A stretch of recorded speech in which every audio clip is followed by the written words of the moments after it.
Hey y'all, welcome back to the greenhouse. It's Tasha with Pine Knot Family Farm. I thought it's a dreary, nasty, rainy, cold day outside. It is about 63 degrees in the greenhouse, so it's really even not that warm in here. We got rain coming for the next day or two. I want to get my tomatoes started. They have got to get under grow lights. So I thought I would take y'all along today and show you what types of tomatoes that I'm planting. First thing, I ran out of my cell starting trays, so I had to go to the local box store today, and they were out of the ones that I wanted. So I had to pay a couple dollars more to get this one. I normally wouldn't have done that, but they couldn't tell me when they were getting any more in, and I needed it. I can't wait any longer to get my tomatoes started. So first thing I'm going to do is get rid of all the stuff that I don't use. And I do not use these that come in there. Not a fan of them. I don't ever use this little piece they've got down there in the water either. Get rid of that. That's nice, but there's just one of them. So the ones that I normally get are just this with these and the cover. If you use all the other stuff that I just got rid of, that is fine. There's nothing wrong with that. It's just a personal preference that I have is to not use that stuff. It doesn't seem to help or benefit me in any way whatsoever. So if you have been wondering what kind of tomatoes that I'm going to plant this year in the garden, stick around and I will show you each variety that I'm going to get started and tell you a couple of the ones that I'm not going to plant that I did have in the garden last year. So first thing is I just keep some potting mix in a tote underneath where my workspace is. This is just some organic starting soil with a little perlite mixed in with it.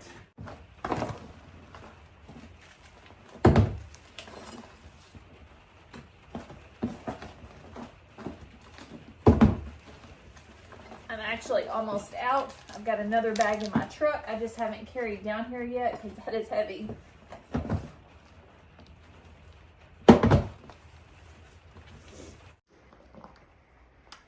The first variety that I'm going to plant is the classic beefsteak tomato. This is probably one of the most common, well-known varieties. It's a 1 to 2 pound tomato. It's very meaty on the inside, and I think it's just a southern classic. So it's kind of one of the givens in the garden.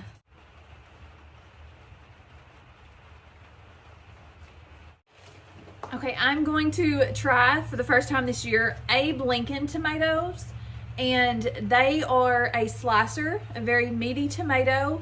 It's got a very traditional tomato flavor or taste to them, and the seeds are supposed to be really tiny on the inside.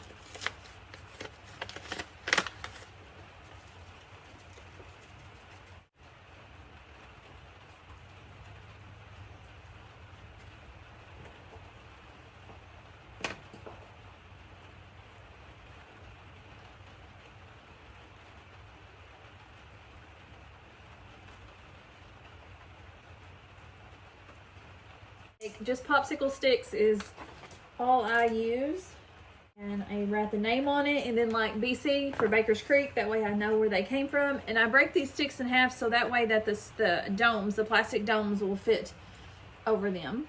Next is Amish paste tomatoes. I grew these last year. They done really well. They're a great variety for canning, making pasta, salsa. They're pretty common for that. So I enjoyed those last year. Definitely want those in the garden again this year.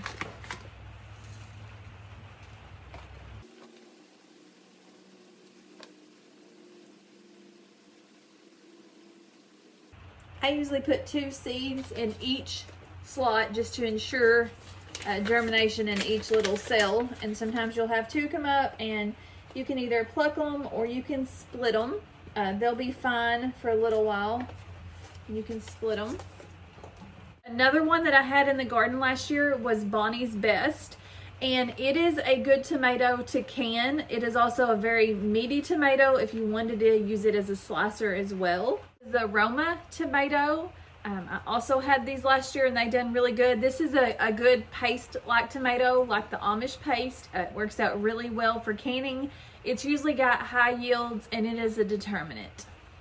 So we're definitely going to put these back in the garden this year to help stock my pantry shelf on canning.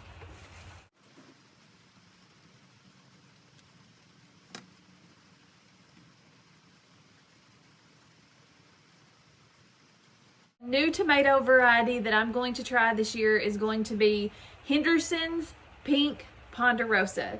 It is supposed to be a fairly large tomato, upwards of 2 pounds. It's supposed to be really meaty, and it can be used for slicing and canning. So I'm excited to give this a try. It's got a pink, red, meaty flesh on the inside. So this is one that I have never grown before. And when starting tomato seeds, they only need about 1/8 of an inch depth in the soil. So not very far at all.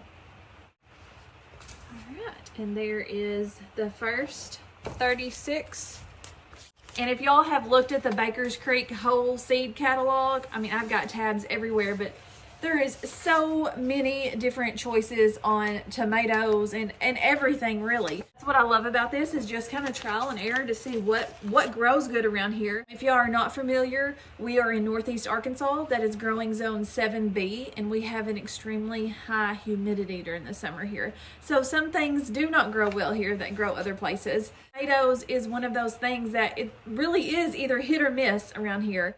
So the next new small tomato that I'm gonna add is the blue cream cherries. And these look absolutely gorgeous. They've got purple blue splashes on the shoulders, it says. They're delicate, complex flavor, and prolific. So I'm excited to give these a try. The next one is one that my friend Cherie Nations at the Stivers meetup, she gave me these, so I wrote her name on them so I would remember. These are MI Gardeners, and they are Boxcar Willie tomatoes. I'm not sure how they will do around here, but it says they bear a delicious fruit, require little space and effort, and produce a big crop. Excellent for salads, juice, canning. I'm gonna plant a couple of these, give them a try. We'll see how they do here in Arkansas. On the Boxcar Willies, I just planted 2 little cells of those. I'm also going to do the same with these Dad's Sunset tomatoes. Now, I have seen these around quite a bit. I have never grown them, and I do not know how they will do in our area. I picked these seeds up somewhere. I don't know if it was at one of the meetups at Baker's Creek, had a table set up and was giving seeds away. Somehow I got these, so I'm excited to try them. I am only going to plant 2 though. Just because I want to save room in my garden for the stuff that I know is going to do well and stock my pantry shelves. But I love adding new things and trying new varieties every year. I always allow room for that. I'm going to try the root gourds. I don't know how y'all say them. They're good for canning as well. So y'all kind of see a trend that I've got going here. Levi likes to slicer tomatoes sometimes, so he's got plenty to choose from out there. I'm not big on just eating tomatoes. I like them in salsa, chopped up, real fine and stuff like that, but I don't just grab a tomato and eat it. That's not my thing. And I'm probably one of the odd ones that isn't, and I wish I did. I wish I could just carry my salt shaker out here and grab a tomato and enjoy it, but I don't. I do like stuff canned, the tomato sauce, the salsa, ketchup, different things like that, I do. So that is my thing, as y'all all know, is canning. So I'm planting a lot of tomatoes that are good for canning. 3 rows left here to plant. I'm just gonna go back and plant the ones that I know that work good in my garden, which are the Amish paste and the classic beefsteak. So I'll probably fill the rest of these up with just those. Got all the tomatoes done.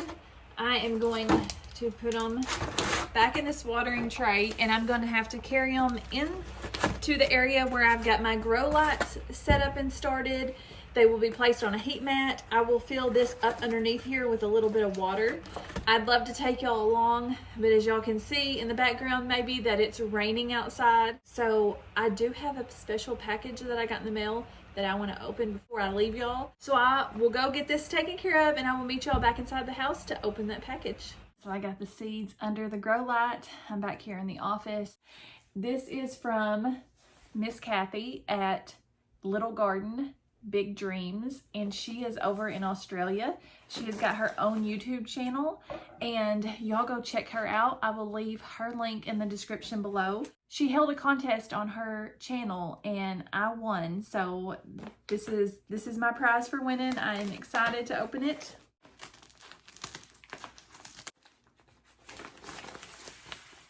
We have got Poppy Flanders Field.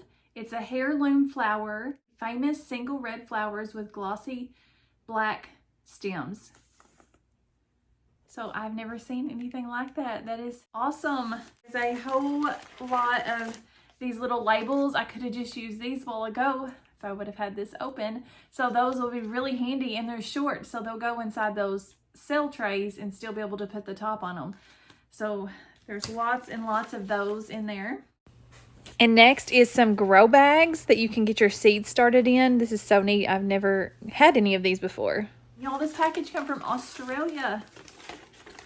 There is so many of those. Thank you so much. Those are so handy.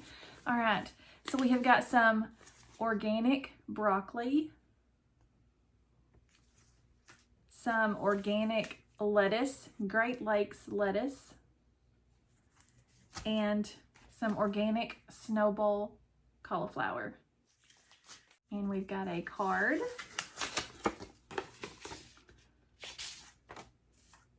Look at that. That is the cutest card.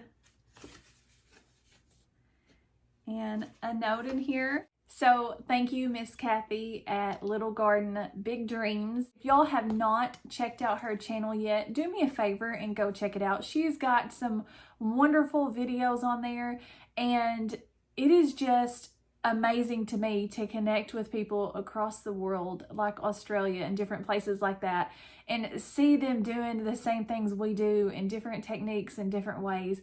I love it. I enjoy that so much. I also told y'all that I would go over a couple of the tomatoes that I tried last year that I would not be planting again this year, just because they did not do good for me in my garden, in my growing zone, whatever the case may have been. They just didn't work out for me. First one would be the Cherokee Purple tomato. That's a favorite of a lot of people. It just didn't work out good for me. The next one would be the Black Beauty. The Black Beauty actually didn't produce prolific, but I did get some tomatoes. They just never would turn the dark color that they were supposed to. They would never fully ripen, so therefore I won't be planting those again. I could not get the Brandywine to grow good for me, or the Dr. Witchy, and Chocolate Stripe. I just could not get those three to grow. For some reason, I don't know. I know there are a lot of y'all's favorites, but those will be ones that will not be making its way back to my garden this year. I may try them again in the future. Right now, I've just got lots of other varieties that I'm wanting to try ahead of those. So I showed y'all lots of the new ones, and then some of the classics that will always be in my garden every year.